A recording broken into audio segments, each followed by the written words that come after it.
Hallelujah, hallelujah. सभी को जय मसीह की। तैयार हैं सोने के लिए या वचन सुनने के लिए? या तो अगर आपका पड़ोसी अगर आपको सोते दिख जाए तो थोड़ा या जगाइए, ठीक है? यस, भारी नींद में जाने से पहले आप जगा दीजिएगा। हालेलुया। या थोड़ा देर हम यहाँ पर ध्यान देंगे प्रभु के वचनों को जब हम सुनने जा रहे हैं। एक बड़े राज्य में एक राजा और उसकी बेटी, उनकी एक कहानी को मैं यहां पर बताने जा रहा हूं। हर साल की तरह इस राज्य के एक राजा का जन्मदिन आता है और इस जन्मदिन में उसकी जो बेटी रहती है वो एक खास तोहफा उसे प्रदान करती है। एक इतना खास तोहफा कि उस तोहफे को देखकर राजा बहुत उदास हो जाता है और उसके पिता और बेटी के बीच में जो संबंध, एक खास संबंध था, वो टूट जाता है और वो इतना नाराज हो जाता है कि वो अपनी बेटी को घर से निकाल देता है। कई सालों के बाद जब बेटी अपने पति बच्चों के साथ जब अच्छा सेटल हो गई, सब कुछ हो गया, तो पता नहीं राजा क्यों ऐसा लगा कि वो अपनी बेटी से जाकर मिलना चाहता है। मिलने के लिए गया और बेटी ने हर तरीके के खाने टेबल पर बना के रखे, जो भी अब उसके पिता को मनपसंद था या नहीं था, सारे प्रकार का जो भोजन वस्तु है पकाकर उसने टेबल पर रख दिया। अच्छी खुशबू आ रही है और जब राजा खाने के लिए तैयार हुआ उसने उगल दिया, क्योंकि खाने में नमक नहीं था। तो अब जानिएगा कि सालों पहले जो तोहफा दिया गया था वो क्या था? नमक का एक पैकेट अपने पिता को उसने दिया था, है ना? उसकी बेटी ने उसे समझाने के लिए कि नमक का जो मूल्य है हमारे जीवन में वो क्या है। स्पेशली खाने में अगर नमक नहीं है ना, हमें शायद नमक अगर कोई हमें तोहफा दे हमें भी बड़ा अजीब लगेगा, है ना? मगर उस नमक के बिना हम किसी भोजन वस्तु को स्वादिष्ट नहीं बना सकते हैं। तो उसी प्रकार से यीशु मसीह ने अपने चेलों से कहा था। आइए हम उस वचन को पढ़ेंगे यहां पर, मत्ती रचित सुसमाचार 5वां अध्याय 13वां वचन हम यहां पढ़ेंगे। मत्ती रचित सुसमाचार 5 अध्याय उसका 13वां वचन। Gospel according to Matthew chapter 5 verse 13। तुम पृथ्वी के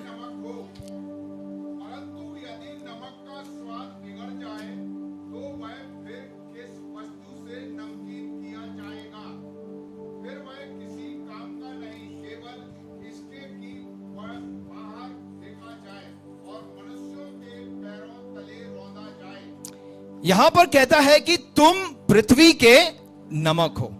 अब ये बातें यीशु मसीह किससे कह रहा है? 5वें अध्याय का पहला वचन पढ़िएगा।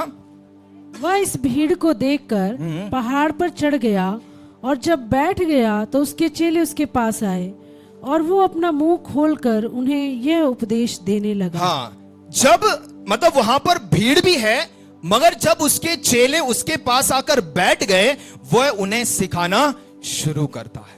मतलब ये जो 5 अध्याय के 13वें वचन ने हमने पढ़ा है, जहां पर यीशु मसीह अपने चेलों से क्या कह रहा है कि तुम पृथ्वी के नमक हो, है ना? तो भले ही वहां पर भीड़ है, भले ही वहां पर बड़ी संख्या में लोग जमा हुए हैं, मगर यीशु मसीह अपने चेलों के साथ जो उसके कुछ खास लोग थे उनसे जब वो पास आकर बैठे हैं, अपने चेलों से इस प्रकार कहता है कि तुम पृथ्वी के नमक हो।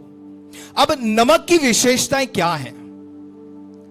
पहला तो हम कहानी के द्वारा सुन चुके हैं, है ना? एक दो और बातें अगर मैं बताऊं, ये जो नमक है पुराने जमाने में फ्रिज आने से पहले खाना जो भोजन वस्तु है उसकी प्रिजर्वेशन करने के लिए या रक्षा करने के लिए इस्तेमाल किया जाता था, है ना? और एक और उद्देश्य है इसका, किसी प्रकार के बचाव और संरक्षण के लिए इसका इस्तेमाल किया जाता था। है ना। तो पहला जो है वो है प्रिजर्वेशन, मतलब रक्षा, बचाव और संरक्षण करने के लिए नमक का इस्तेमाल किया जाता था। खास तौर से जो भोजन वस्तुएं हैं वो सड़े ना, वो गले ना, है ना, उसमें किसी भी प्रकार की बदबू ना आए, इसीलिए नमक का इस्तेमाल किया जाता था। और एक और खास बात है कि नमक किस लिए इस्तेमाल, किस चीज को दर्शाता है, वो पवित्रता और शुद्धता को दर्शाता है। क्योंकि नमक, पिछले दिनों में जब हम कुछ बना रहे थे, यहां पर कुछ लोग हम सब जमा हुए थे, तो मैंने एक अश्विनी को कहा कि उस चीज को नमक और हल्दी से धोएंगे तो और ज्यादा अच्छा रहेगा और शुद्ध हो जाएगा, है ना। तो नमक किस लिए इस्तेमाल किया जाता है? शुद्धता और पवित्रता के लिए, है ना। तो ये चीजें मैंने इसलिए बताई कि हम संदेश में जाने से पहले हम इन बातों को समझ सके।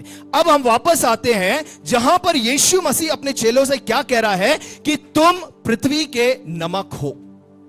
हम सब क्या हैं? हम पृथ्वी के नमक हैं। अब नमक किस लिए इस्तेमाल किया जाता है? भोजन वस्तुओं को स्वादिष्ट करने के लिए, है ना। तो आगे देखिएगा यीशु मसीह उसके आगे क्या कहता है, परंतु यदि नमक का स्वाद बिगड़ जाए तो वह फिर किस वस्तु से नमकीन किया जाएगा। मतलब जो नमक है उसे फिर हम किसी भी वस्तु से हम नमकीन नहीं कर सकते हैं, उसे क्या किया जाएगा? बाहर फेंका जाए और मनुष्य के पैरों तले रोंदा जाए, है ना। यीशु मसीह अपने चेलों से कह रहा है कि हम पृथ्वी के नमक हैं, है ना। इस जो वचन हमने यहां पर पढ़ा है, इससे संबंधित कुछ बातें मैं आज आपके सामने रखना चाहता हूं। सबसे पहले हम पढ़ेंगे यहां पर ये जो नमक है बाइबल के अनुसार कि ये एक गहरे रिश्ते को दर्शाता है, एक पवित्रता को और एक अनंत काल का जो रिश्ता, एक वाचा जो परमेश्वर ने हमसे बांधी है उसे दर्शाता है। हम पढ़ेंगे गिनती की पुस्तक 18 अध्याय उसका 19वां वचन हम पढ़ेंगे। नंबर्स चैप्टर 18 उसका 19th वर्स पढ़ेंगे हम।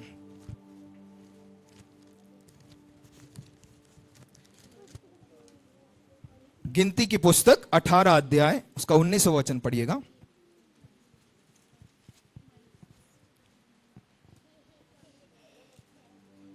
पवित्र वस्तुओं की जितनी भेंटें इजरायली यहोवा को दे, उन सबों को मैं तुझे और तेरे बेटे बेटियों को सदा का हक करके देता हूँ। यह तो तेरे और तेरे वंश के लिए यहोवा की सदा के लिए नमक की अटल वाचा है। ओके, उसी अध्याय का पहला वचन और पढ़ लीजिएगा। फिर यहोवा ने हारून से कहा, पवित्र स्थान के अधर्म का भार तुझ पर और तेरे पुत्रों और तेरे पिता के घरानों पर होगा, और तुम्हारे याजक कर्म के अधर्म का भार भी तेरे पुत्रों पर होगा। ओके, यहां देखिएगा याजकों और लेवियों की सेवा कार्य के विषय में यहां पर बता रहा है ना। अब ये जो याजक लोग हैं परमेश्वर के मंदिर में सेवा करने वाले लोग, है ना। जैसे है ना चर्च होता है, चर्च में जो पास्टर्स लोग रहते हैं सेवा करने वाले, उसी प्रकार से पुराने नियम में परमेश्वर के भवन में, मंदिर में सेवा करने वाले कुछ याजकों को परमेश्वर ने रखा था। तो उन्हें इस प्रकार से ये परमेश्वर वाचों के बारे में और भेंटों के बारे में यहां पर कह रहा है। और खास तौर से हम आएंगे जो 19वां वचन हमने पढ़ा था, मैं उसे फिर से पढ़ देता हूं, जो कहता है पवित्र वस्तु की जितनी भेंटें इस्राएली यहोवा को दें, उन सभी को मैं तुझे और तेरे बेटे बेटियों को सदा का हक करके देता हूं। यह तो तेरे और तेरे वंश के लिए यहोवा की सदा के लिए नमक की अटल वाचा है। कौन सी वाचा है? काय की? हाँ, नमक की अटल वाचा है। तो ये जो नमक यहां पर दर्शा रहा है, परमेश्वर अपने लोगों के साथ एक प्रकार की वाचा को बांध रहा है। वो वाचा कौन सी है? एक फ्रेंडशिप की, एक दोस्ती की वाचा को परमेश्वर अपने इस्राएलियों से, अपने लोगों से बांध रहा है। और वो यहां पर क्या कह रहा है 19वें वचन में कि पवित्र वस्तु की जितनी भेंटें इस्राएली यहोवा को दें, तो उसमें क्या करना है? नमक मिला होना चाहिए। नमक क्यों है? जैसे मैंने कहा वो क्या करता है? नमक शुद्धता को, पवित्रता को दर्शाता है। तो वही यीशु मसीह यहां परमेश्वर का वचन कह रहा है। पहला तो है कि परमेश्वर ने हमारे साथ एक ऐसी वाचा को बांधी है जो अनंत काल की वाचा है, एक दोस्ती की वाचा है ना। परमेश्वर पिता ने वचन में कहता है कि उसने दुनिया संसार से ऐसा प्रेम किया कि अपने एक लौते पुत्र को दे दिया, ताकि जो कोई भी विश्वास करे वो कभी नाश ना हो परंतु क्या पाए, एक अनंत जीवन को पाए। मतलब परमेश्वर ने अपने लोगों को जो उस समय एक वाचा प्रदान करी थी, यीशु मसीह के द्वारा वो क्या कर रहा है, आज हमारे बीच में प्रदान कर रहा है कि हम इस यीशु मसीह के द्वारा हम उस परमेश्वर की दोस्ती में आ सकते हैं, हम उस परमेश्वर के गहरे संबंध में आ सकते हैं। एक अनंत काल की जो पवित्रता की परमेश्वर ने जो हमारे लिए वाचा दी है, उसमें हम शामिल हो सकते हैं। ये जो वाचा है कोई 1 या 2 दिन के लिए नहीं है, अनंत काल की वाचा है। और वो कौन सी वाचा है, एक दोस्ती की वाचा है। इसलिए यीशु मसीह ने क्या कहा कि तुम मेरी आज्ञा को मानोगे तो तुम मेरे दोस्त कहलाओगे। मतलब चेलों को परमेश्वर यीशु मसीह क्या कह रहा है, तुम मेरे दोस्त हो। तो आगे हम देखते हैं यहां पर उसके पहले ही वचन जो 19वें वचन में कि पवित्र वस्तु की जितनी भेंटें इस्राएली यहोवा को दे। अब जो भी आप भेंट लेके आ रहे हैं, आज हम सब आराधना के लिए आए, हम कौन सी भेंट लेके आए यीशु के लिए, हम कौन सी भेंट लेके आए हैं, धन्यवाद की भेंट हो गई और आराधना रूपी बलिदान हम चढ़ा रहे हैं और ओके, शरीर को भी हम क्या कर रहे हैं, दान कर रहे हैं। परमेश्वर के आत्मा के अनुसार चलने के लिए हम क्या कर रहे हैं, हम समर्पण कर रहे हैं। अब देखिए यहां पर परमेश्वर क्या कहना चाहता है कि पवित्र वस्तु की जितनी भी भेंटें हम लेके आते हैं वो पवित्र होनी चाहिए। क्योंकि जो भी भेंटें पुराने जमाने में या पुराने नियम में परमेश्वर के लोग जो प्रभु के सामने लेके आते थे बलिदान, उन बलिदानों को परमेश्वर क्या चाहता था, वो निष्कलंक हो, पवित्र हो और किसी भी प्रकार की उसमें गंदगी ना हो। एक ऐसे जीवन को परमेश्वर चाहता था। और आगे वहां पर ये परमेश्वर का वचन क्या कह रहा है, 19वें वचन में ही आखिरी वाक्य में, तो तेरे और तेरे वंश के लिए यहोवा सदा के लिए नमक की अटल वाचा है। तो हम जब भी परमेश्वर के मंदिर में, भवन में, चर्च में आते हैं, जब हम परमेश्वर के प्रति अपनी धन्यवाद स्तुति बलिदान आराधना चढ़ाते हैं, है ना, वो कैसी होनी चाहिए, पवित्र होनी चाहिए, निष्कलंक होनी चाहिए। मतलब पूरे दिल से, पूरे मन से, पूरे समर्पण के साथ हमें क्या करना है, परमेश्वर के प्रति एक पवित्रता के साथ बलिदान को चढ़ाना है। उस प्रकार की एक वाचा को परमेश्वर अपने लोगों के साथ बांधता है। आगे पढ़िएगा, दूसरा इतिहास 13:5 पढ़िएगा। दूसरा इतिहास 2 Chronicles चैप्टर 13 वर्स 5 पढ़िएगा।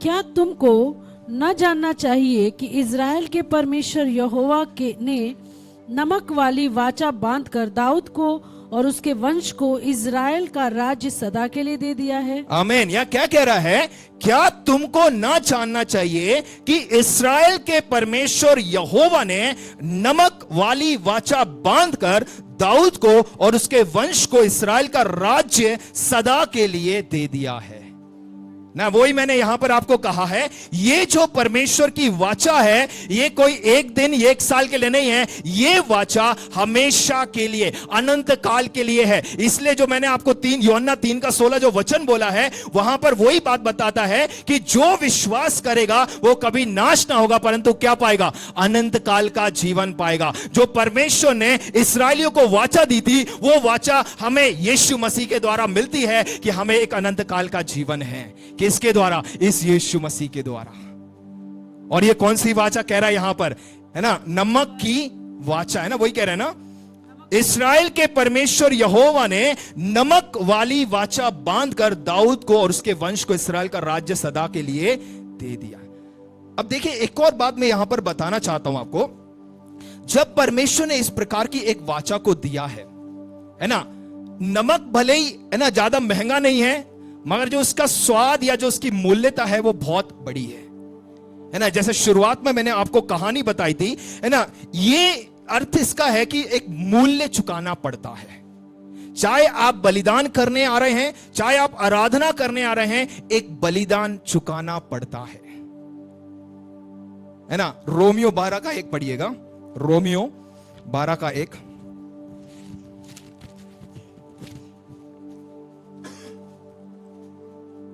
रोमियो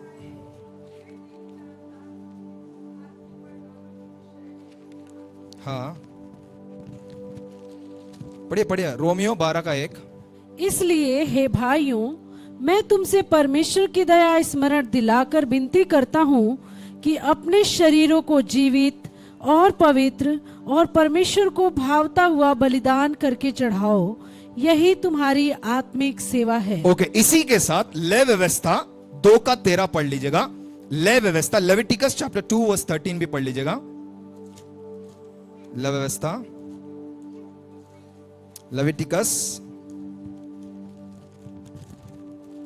निर्गम, उत्पत्ति, निर्गमन, फिर आता है लय व्यवस्था, अगर किसी को पता नहीं है तो। और अन्न बलि में से जो बचा रहे वह हारून और उसके पुत्रों का ठहरे, यह यहोवा के हवनों में से परम पवित्र भाग होगा। ओके, यहां देखिएगा, आगे भी पढ़ लीजिएगा, आगे भी पढ़ लीजिएगा। 13वां वचन पढ़ रहे हैं ना, 2 का 13। फिर अपने सब अन्न बलियों को नमकीन बनाना और अपना कोई अन्न बलि अपने परमेश्वर के साथ बंधी हुई वाचा के नमक से रहित होने न देना। अपने सब चढ़ावों के साथ नमक भी चढ़ाना। यदि तू यहोवा बस यहां कहता है कि अन्न बलि अपने परमेश्वर के साथ बंधी हुई वाचा के नमक से रहित होने ना देना। मतलब जो वाचा का जो कवनेंट एक परमेश्वर ने बांधा है, उसके बारे में मैंने आपको बताया है। अब उसी से संबंधित परमेश्वर आगे कहना चाहता है कि अपने सब चढ़ावों के साथ क्या करना है, नमक भी चढ़ाना है। यहां पर कहता है यह एक प्रतीक था जो होम बलि की वेदी से कभी अलग नहीं होना था, जो उनके लिए यहोवा के अविनाशी प्रेम को दर्शाता है।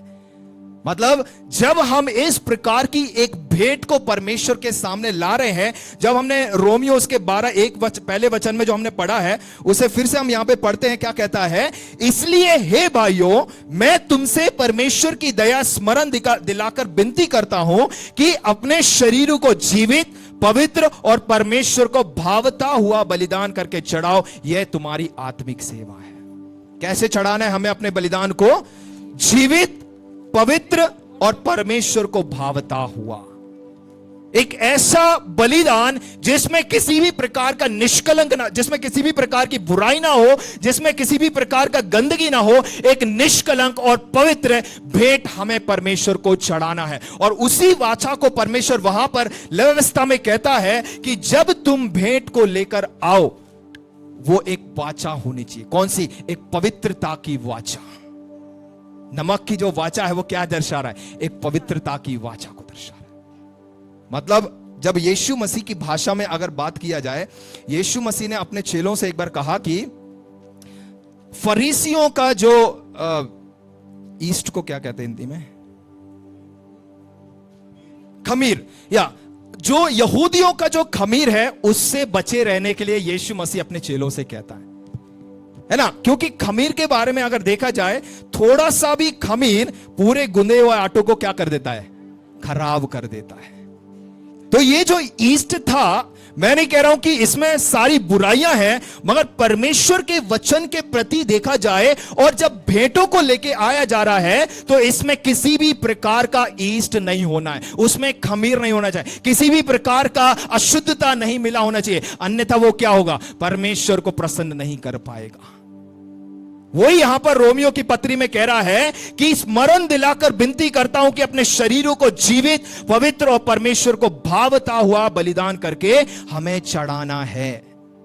तो जब यीशु मसीह हमें पृथ्वी के नमक कह रहा है, तो पृथ्वी के नमक यही नहीं है कि हमें दूसरों को अपने जीवन के द्वारा स्वादिष्ट करना, नहीं, मगर उससे पहले जब हमारे व्यक्तिगत जीवन में एक पवित्रता होनी चाहिए। हमारे और परमेश्वर के बीच में एक गहरा संबंध होना चाहिए। जो वाचा परमेश्वर ने हमारे साथ बांध दी है, उस वाचा को बांधकर हमें आगे बढ़ना है। क्योंकि ये वाचा एक दिन के लिए या एक समय के लिए या एक काल के लिए नहीं है, ये हमेशा की अनंत काल की वाचा परमेश्वर ने आपसे और मुझसे बांधी है। और वो वाचा कौन सी है? एक प्रेम की वाचा है। परमेश्वर ने आपसे और मुझसे प्रेम किया है। इसलिए अपनी जान उसने कहां पर दे दी? कलवरी क्रूस पर दे दी, ताकि हम सब बच सके, ताकि ये मानव जाति बच सके, जो अपने जीवन को, है ना, इस दुनिया की बुराइयों में नाश कर रहे हैं, उनका जीवन बच सके। मगर जरूरी क्या है? कि वो विश्वास करें। अगर तू विश्वास करेगा तो अनंत जीवन को पाएगा, नाश नहीं होगा, है ना। आज इस दुनिया में लोग, है ना, मोक्ष प्राप्त करने के लिए, उद्धार पाने के लिए, है ना, मुक्ति पाने के लिए कहां कहां नहीं जाते, क्या क्या नहीं करते हैं, है ना, अपने जीवन में सब कुछ अपना लेते हैं। मगर यीशु मसीह सिर्फ कहता है कि तू विश्वास कर। आज अगर हमारे जीवन की परिस्थितियां बिगड़ी पड़ी हैं, है ना, जैसे उत्पत्ति में कहता है ना कि जो पृथ्वी थी बेडोल थी, अंधकार था, सुनसान था, अगर इस प्रकार का एक जीवन आज अगर हमारा है, अगर हम प्रभु के प्रति समर्पित करेंगे, विश्वास करेंगे, तो प्रभु हमारे जीवन को बदलेगा। क्योंकि ये वो पवित्रता की वाचा उसने हमारे साथ बांधी है, वो प्रेम की वाचा जो यीशु मसीह ने उस कलवरी क्रूस पर अपना लहू बहाकर, अपने शरीर को तोड़कर, अपनी जान को देकर हमारे लिए दर्शाया है। हालेलुया।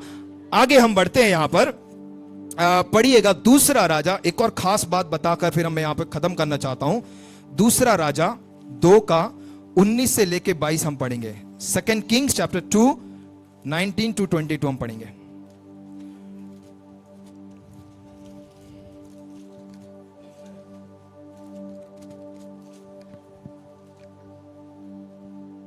उस नगर के निवासियों ने एलिशा से कहा, देख ये नगर मनभावने स्थान में बसा है, जैसा मेरा प्रभु देखता है, परंतु पानी बुरा है और भूमि गर्भ गिराने वाली है। पढ़िए 19 से 22 तक पढ़ना है। उसने कहा, एक नए प्याले में नमक डालकर मेरे पास ले आओ। वे उसे उसके पास ले आए। तब वह जल के सोते के पास निकल गया और उसमें नमक डालकर कहा, यहोवा यूं कहता है, मैं ये पानी ठीक कर देता हूँ, जिससे वह कभी मृत्यु या गर्भ गिराने का कारण न होगा।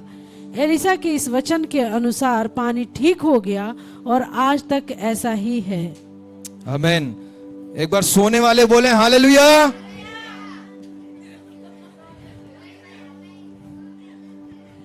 या सो रहे हैं तो जाग जाएं। ठीक है, तो हमने यहां पर दूसरे राजाओं की पुस्तक दूसरा अध्याय उसका 19 से 22 हमने वचन यहां पर पढ़ा है। अब यहां देखिएगा, नमक, सबसे पहले हमने देखा कि नमक एक वाचा के तौर पे परमेश्वर ने हमें दिया है ना, फिर पवित्रता के तौर पर और एक दोस्ती के तौर पर। अब यहां पर देखिएगा, जो नमक है वो एक हथियार के तौर पर भी हमारे जीवन में काम करता है। वो कैसे, हमने यहां पर पढ़ा है। देखिए यहां कहानी क्या है, एक बार फिर से हम पढ़ लेंगे, ध्यान से सुनिएगा, पढ़िएगा। उस नगर के निवासियों ने एलिशा से कहा, देख ये नगर मनभावने स्थान पर बसा है, जैसा मेरा प्रभु देखता है, परंतु पानी बुरा है और भूमि गर्भ गिराने वाली है। उसने कहा, एक नए प्याले में नमक डालकर मेरे पास ले आओ। और वे उसे उसके पास ले आए। तब वह जल के सोते के पास निकल गया और उसमें नमक डालकर कहा, यहोवा यूं कहता है, मैं ये पानी ठीक कर देता हूँ, जिससे वह फिर कभी मृत्यु या गर्भ गिराने का कारण न होगा। एलिशा के इस वचन के अनुसार पानी ठीक हो गया और आज तक ऐसा ही है। आमीन। देखिएगा यहां क्या है कि इस भूमि पर और इस पानी पर या इस नगर पर क्या था, एक कर्ज था, है ना, एक श्राप था, है ना। और यहां पर कुछ लोग आकर क्या कह रहे हैं एलिशा को कि जैसा मेरा प्रभु देखता है, परंतु पानी बुरा है और भूमि गर्भ गिराने वाली है ना। इंग्लिश में इस प्रकार से लिखा है उसके 19th वर्स में, the water is bad and the land is unproductive. मतलब किसी भी प्रकार का अगर आप उसमें बीज भी बोएंगे तो वो किसी भी प्रकार का आपको फल प्रदान नहीं करेगा। तो मतलब मैंने क्या कहा, उसमें क्या है, एक श्राप है। पानी भी बुरा है और जमीन भी अनप्रोडक्टिव है। मतलब क्या है, भूमि गर्भ गिराने वाली, मतलब किसी भी प्रकार का उसमें क्या, हम अगर एक दूसरे शब्द में कहें, बंजर है, किसी भी प्रकार का फल उसमें नहीं लग सकता है। एक श्रापित भूमि, एक श्रापित जगह, एक श्रापित पानी, और लोग वहां पर परेशान हैं। पिछले बाइबल स्टडी में मैंने एक पानी के बारे में बताया था, अगर किसी को याद है तो। प्रकाशित वाक्य 3 अध्याय में जब हम लौदीशिया की कलीसिया के बारे में पढ़ रहे हैं, है ना, वहां का भी पानी कैसा था? गंदा था। क्योंकि 2 जगह, अच्छी जगह में एक जगह गर्म पानी है, दूसरी जगह में ठंडा पानी है, मगर जब वो नहर से आते आते लौदीशिया में क्या हो जाता था? वो पानी गंदा हो जाता था केमिकल्स की वजह से। तो वो पीने के लायक भी नहीं था, और अगर लोग पीते भी थे तो क्या है, वो थूक देते, उगल देते थे, है ना। वापस हम आएंगे वहां पर वापस। तो यहां पर देखिएगा, यहां पर परमेश्वर के दास ने क्या कहा? एक नए प्याले में नमक डालकर मेरे पास ले आओ। क्या डालकर? है ना, हमारा विषय क्या है आज? नमक है ना। तो यहां क्या कह रहा है? नए प्याले में नमक डालकर मेरे पास लाओ। और वे उसके पास लाए। तब वह जल के सोते के पास गया और उसमें नमक डालकर कहा, यहोवा यह कहता है कि मैं यह पानी ठीक कर देता हूं, जिससे वह फिर कभी मृत्यु या गर्भ गिरने का कारण ना हो। और सबसे बड़ी गवाही क्या है? एलीशा के इस वचन के अनुसार पानी ठीक हो गया, और आज तक ऐसा ही है। मतलब जो श्राप था, इस नमक ने क्या कर दिया? नमक तो नहीं है, मगर नमक का इस्तेमाल किया गया परमेश्वर के दास के द्वारा। मगर वो प्रार्थना है, वो उनका जीवन है, और परमेश्वर का कार्य है कि वहां का श्राप पूरी तरह से हट गया। जो बंजर भूमि पड़ी थी, शायद अब क्या हो गई है? फलवंत हो गई है। जो पानी खराब था, बुरा था, अब वो पानी ठीक हो गया, पीने के लायक हो गया। एक ऐसा कार्य परमेश्वर के जन ने, जब नमक में प्याले में नमक लेकर उसमें डाल दिया गया, सारा श्राप हट गया। मैंने क्या कहा था आपको? नमक क्या है? एक हथियार के तौर पर भी हमारे जीवन में कार्य करता है। परमेश्वर ने जब हमें इस पृथ्वी पर नमक के तौर पर रखा है, हमारा जीवन भी, हमारा जो नमकीन वाला जो जीवन है, वो इस पृथ्वी पर क्या है? एक हथियार है ना। हमारे चारों तरफ आप देख लीजिएगा, है ना, श्राप से पड़े हुए लोग हैं, है ना, दुष्ट आत्माओं से ग्रसित लोग हैं, कई प्रकार की बुराइयों में जी रहे हैं, कई प्रकार की बीमारियों में जी रहे हैं, दुष्टता के जीवन में भी जी रहे हैं, है ना। हमारा जीवन उन्हें छुड़ाना चाहिए, हमारा जीवन उनके बंधनों को तोड़ना चाहिए, हमारा जीवन उनके श्रापों को तोड़ना चाहिए, हमारा जीवन उन्हें दुष्ट आत्मा से मुक्ति देना चाहिए। इसलिए यीशु मसीह ने कहा कि तुम पृथ्वी के नमक हो। यह तभी हो पाएगा जब हम नया प्याला हमारे जीवन में होगा। कुरिन्थियों की पत्री में क्या कहता है कि जितने भी यीशु मसीह, जितने भी प्रभु में है, यीशु मसीह में है, यीशु मसीह को ग्रहण किया है, वो क्या है? वो एक नई सृष्टि है। तो हमें जब परमेश्वर ने एक नई सृष्टि के तौर पर रखा है, तो एक नई सृष्टि के जैसे ही हमें जीवन बिताना होगा, पवित्रता का जीवन बिताना होगा। जो दोस्ती की एक कवेनेंट वाचा को परमेश्वर ने हमें बांधी है, उस वाचा के अनुसार हमारा जीवन होना चाहिए। अगर अनंत काल का जीवन परमेश्वर ने रखा है, तो उस अनंत काल के जीवन तक पहुंचना है, तो इस पृथ्वी पर हमारा जीवन कैसा होना चाहिए? पवित्र होना चाहिए, परमेश्वर को भावता हुआ होना चाहिए। और उसी प्रकार के एक बलिदान को परमेश्वर चाहता है। एलीशा ने जब प्रार्थना किया, नमक को एक प्याले में, यहां कहता है नए प्याले में नमक डालकर मेरे पास लेके आओ, और जब उन्होंने उस पानी में फेंका, वो शुद्ध हो गया।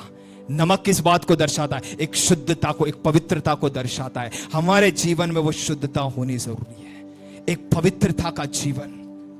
मैं यहां खड़ा हूं, अगर पवित्रता के बारे में प्रचार कर रहा हूं, तो मैं ये नहीं कह रहा हूं कि मैं 100% पवित्र हूं, नहीं। मैं शायद आप लोगों से भी गए बीता एक इंसान हो सकता हूं, मगर प्रभु का वचन आज हमारे लिए यही है। अगर हमें परमेश्वर ने कहा है कि हम पृथ्वी के नमक हैं, तो हमारा जीवन दूसरों के लिए आशीष का कारण बनना चाहिए, दूसरों के लिए छुटकारे का कारण बनना चाहिए। बंधनों को तोड़ने वाला, श्रापों को तोड़ने वाला, दुष्ट आत्मा को निकालने वाला एक ऐसा जीवन हमारा होना चाहिए। क्योंकि ये जो वचन दर्शाता है, क्या दर्शाता है? एक नए प्याले में नमक डालकर लेके आने के लिए। एक ऐसी बंजर भूमि जो सालों से श्रापित थी, एक ऐसा पानी जो पीने के लायक नहीं था, प्रभु के दास ने उसे चंगा किया है। हम वापस आएंगे लौदीकिया की कलीसिया को। मैं कहना चाहता हूं, अगर उस लौदीकिया की कलीसिया के जैसा अगर आज हमारा जीवन है, हम प्रभु से प्रार्थना करें कि प्रभु इस श्राप को मेरे जीवन से हटा दे। प्रभु मैं एक पवित्र जीवन बिताना चाहता हूं। प्रभु मैं चाहता हूं कि हम जो पानी पीते, मैं एक जो साधारण पानी पी रहा हूं, मैं उसके बारे में नहीं कह रहा हूं, एक आत्मिक पवित्र पानी के बारे में कह रहा हूं,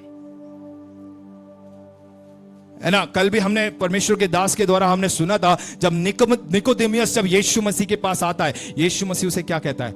जब तक, वचन पढ़ लीजिएगा उसको, यूहन्ना 3 अध्याय का 3 वचन। उसको उत्तर दिया, मैं तुमसे सच सच कहता हूँ, यदि कोई नए सिरे से ना जन्मे तो परमेश्वर के राज्य को देख नहीं सकता। हाँ, मैं तुझसे सच सच कहता हूं, यदि कोई नए सिरे से ना जन्मे तो परमेश्वर का राज्य देख नहीं सकता।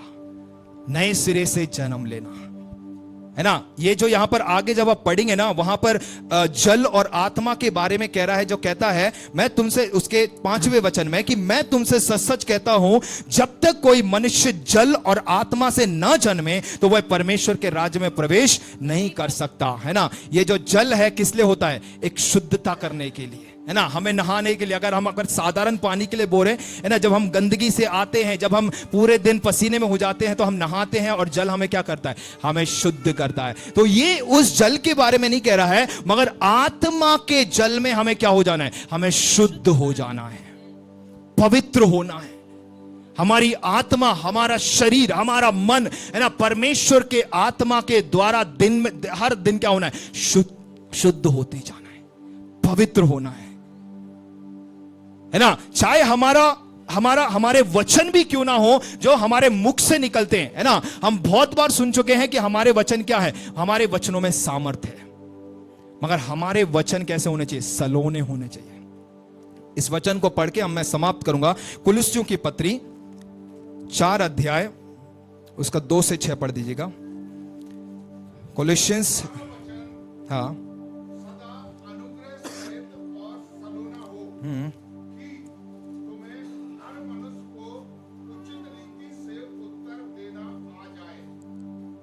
हाँ, आगे पढ़िएगा, पढ़िएगा।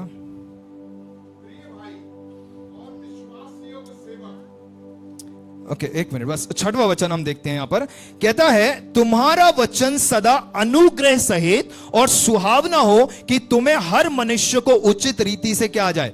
उत्तर देना आ जाए, है ना। मतलब यहां पर भी अगर जब इंग्लिश बाइबल जब आप पढ़ेंगे ना, वहां पर सॉल्ट का इस्तेमाल किया गया है। तो मतलब क्या है कि हमारा वचन क्या होना चाहिए? नमक से मिला होना चाहिए, जो दूसरों को श्राप नहीं, आशीष दे। गाली नहीं, दूसरों को आशीष देने वाला, प्रार्थना करने वाला होना चाहिए।